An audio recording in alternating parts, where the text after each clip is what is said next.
Assalamualaikum warahmatullahi wabarakatuh. Halo semuanya. Di sini kami dari kelompok 10 yang beranggotakan saya sendiri Dian Morise dan teman saya Kinsel Vernia. Kelompok 10 ini akan membahas tentang kajian literasi gender. Pengertian literasi gender. Gender adalah pembedaan peran, atribut, sifat, sikap, dan perilaku yang tumbuh dan berkembang dalam masyarakat.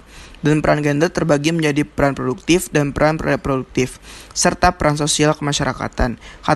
Kata gender dapat diartikan sebagai peran yang dibentuk oleh masyarakat, serta perilaku yang tertanam lewat proses sosialisasi yang berhubungan dengan jenis kelamin perempuan dan laki-laki.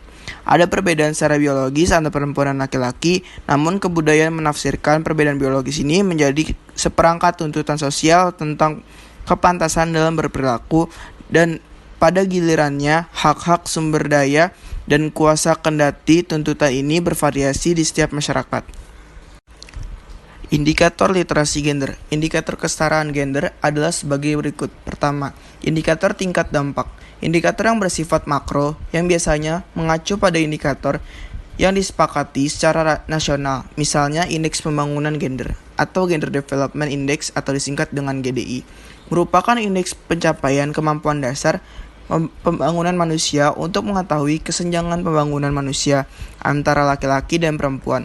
Variabel GDI, angka harapan hidup, pendidikan, pendapatan. 2.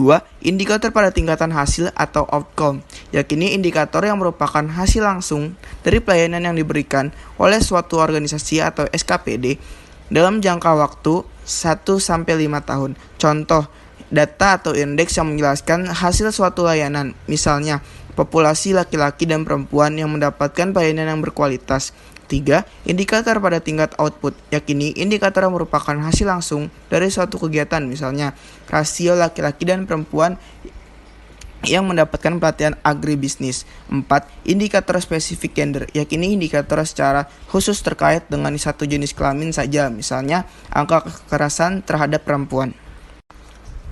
Faktor yang mempengaruhi literasi gender. Faktor yang menyebabkan permasalahan gender bisa berasal dari luar maupun dari dalam. Faktor eksternalnya antara lain budaya patrilineal. Indonesia merupakan negara yang masih menganut sistem budaya patrilineal, yaitu suatu sistem yang menempatkan laki-laki sebagai pemegang kuasa.